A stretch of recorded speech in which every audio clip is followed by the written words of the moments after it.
Hello friend, સ્વાગત છે તમારું મારી ગુજરાતી રસોઈ ટિપ્સ ચેનલમાં। તો આજે આપણે બનાવીશું ઉનાળાની ગરમીમાં શરીરને ઠંડક આપતું ગુલાબનું શરબત। તો મારી આ રીતે ઘરે તમે એકવાર ગુલાબનું શરબત બનાવવાનું જરૂરથી ટ્રાય કરજો, એકદમ સહેલાઈથી તમે શરબત બનાવી શકો છો। તો ચાલો આપણે ગુલાબનું શરબત બનાવવાનું શરૂ કરીએ।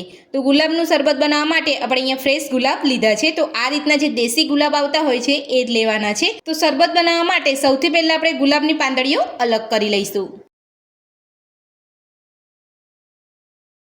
તો આ રીતે તમારે પાંદડીઓ અલગ કરી લેવાની છે। અને જો તમે આ વચ્ચેનો ભાગ ગુલાબનો લેશો તો તમારું શરબત કડવું બની જશે, એટલે તમારે આ વચ્ચેનો ભાગ જે છે એ કાઢી નાખવાનો છે અને પાંદડીઓ જ લેવાની છે।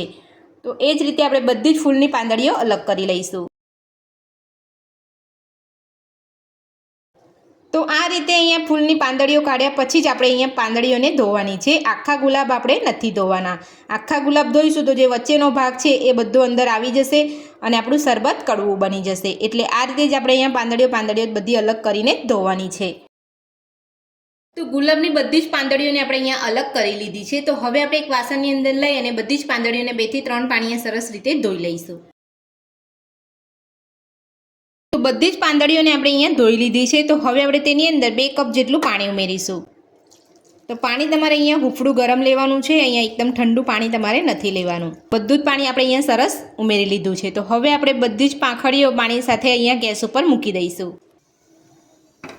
તો મીડિયમ ગેસ ઉપર આપણે અહીંયા બધું સરસ અહીંયા ગરમ થવા દઈશું। તો આ રીતે પાંદડીઓની અંદર પાણી ઉમેરીને આપણે ગેસ ઉપર મૂકવાથી પાંદડીનો કલર અને પાંદડીઓનો રસ જે છે પાણીની અંદર આવી જશે।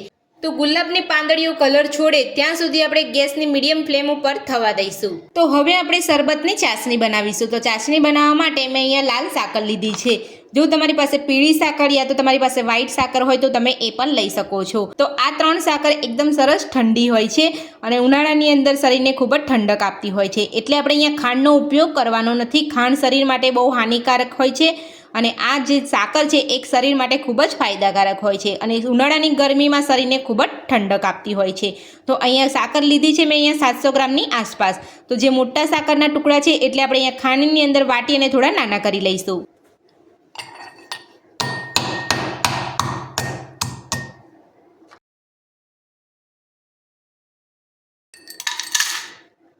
તો આ રીતના આપણે અહીંયા ખાંડની અંદર લઈ અને વાટી લેવાની છે સાકરને।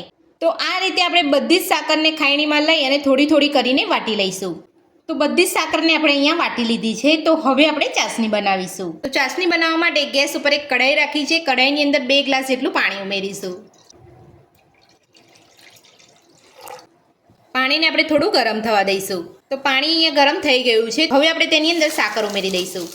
તો બધી સાકર આપણે અહીંયા ઉમેરી લીધી છે। તો હવે આપણે અહીંયા એકદમ સરસ અહીંયા ચાસણી થવા દઈશું। તો સરસ રીતે આપણે અહીંયા સાકર ઓગળી જાય એટલે આપણે તેની અંદર લીંબુના ફૂલ એડ કરીશું। આપણી સાકર અહીંયા ઓગળે છે ત્યાં સુધી આપણે ગુલાબની પાંદડીઓને ચેક કરી લઈશું। તો તમે જોઈ શકો છો પાંદડીઓ અહીંયા સરસ કલર છોડવા લાગી છે। હું તમને અહીંયા બતાવી દઉં છું, એકદમ સરસ લાલ પાણી અહીંયા થઈ ગયું છે। તો હજુ પણ આપણે પાંદડીઓને થોડી થવા દઈશું એટલે એકદમ સરસ રીતે પાંદડીઓ એનો કલર છોડી દે પાણીમાં। તો ગુલાબની પાંદડીએ બધો જ કલર અહીંયા છોડી દીધો છે। તો હવે આપણે ગેસની ફ્લેમ બંધ કરી લઈશું અને બધું જ પાણીને આપણે અહીંયા ગાળીને લઈ લઈશું। પાણીને ગાળવા માટે મેં અહીંયા એક ગાળણી લીધી છે અને એક અહીંયા બાઉલ લીધો છે। તો હવે આપણે તેની અંદર બધું સરસ પાણી ગાળી લઈશું।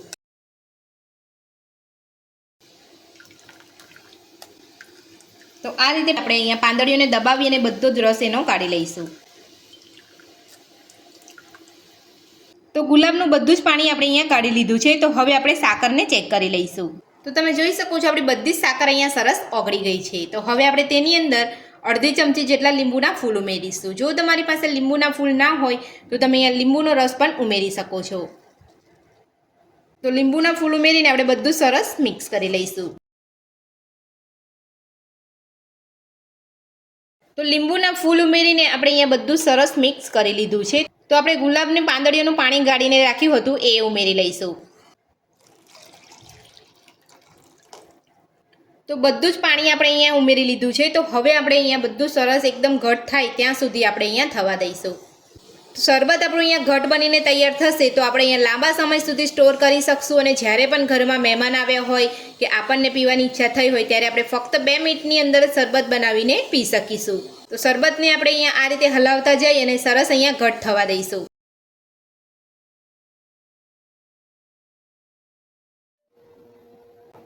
તો ગુલાબનું પાણી ઉમેરીને આપણે બધું સરસ અહીંયા ઉકળવા દીધું છે અને તમે જોઈ શકો છો આપણું શરબત અહીંયા અડધું થઈ ગયું છે. તો આ રીતે ઉકાળીને આપણે અહીંયા એક તારવાળી ચાસણી કરવાની છે. તો એક તારવાળી ચાસણી થઈ કે નહીં તે આપણે અહીંયા ચેક કરી લઈશું.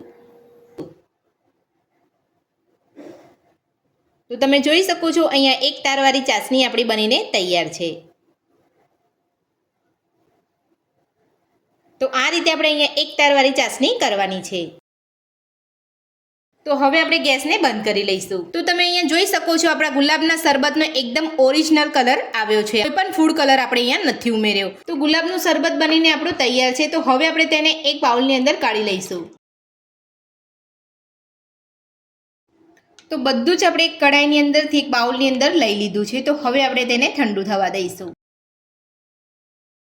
આ રીતનું શરબત બનાવીને તમે 6 મહિના સુધી સ્ટોર કરી શકો છો અને બરફ અને પાણી ઉમેરી અને મિક્સ કરી અને તમે ઇન્સ્ટન્ટ શરબત બનાવીને પી શકો છો. તો આ રીતનું શરબત બનાવવા માટે ના આપણે કોઈ ખાંડનો ઉપયોગ કર્યો છે કે ના કોઈ એસેન્સનો ઉપયોગ કર્યો છે કે ના કોઈ ફૂડ કલરનો ઉપયોગ કર્યો છે. એકદમ પ્યોર અને એકદમ ચોખ્ખું ગુલાબનું શરબત બનીને આપણું અહીંયા તૈયાર છે. તો મારી આ રીતે તમે બનાવવાનું એકવાર જરૂરથી ટ્રાય કરજો. તો આપણું શરબત અહીંયા ઠંડુ પડી ગયું છે. તો હવે આપણે સર્વ કરી લઈશું.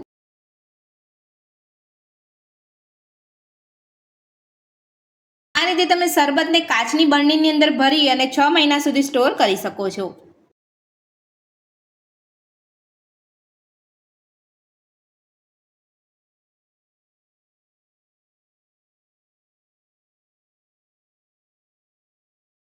તો ગુલાબના શરબતને આપણે એક ગ્લાસની અંદર સર્વ કરી લીધું છે. તો તમે જ્યારે પણ પીવાનું મન થાય ત્યારે આ રીતે તમે સર્વ કરી અને પી શકો છો. તો આ શરબતને તમે દૂધ સાથે મિક્સ કરીને પણ પી શકો છો. તો ગરમીમાં શરીરને ઠંડક આપતું ગુલાબનું શરબત બનીને આપણું તૈયાર છે. તો ગુલાબનું શરબત બનાવવાની રીત તમને મારી કેવી લાગી મને કોમેન્ટ બોક્સમાં કોમેન્ટ કરીને જરૂરથી જણાવજો.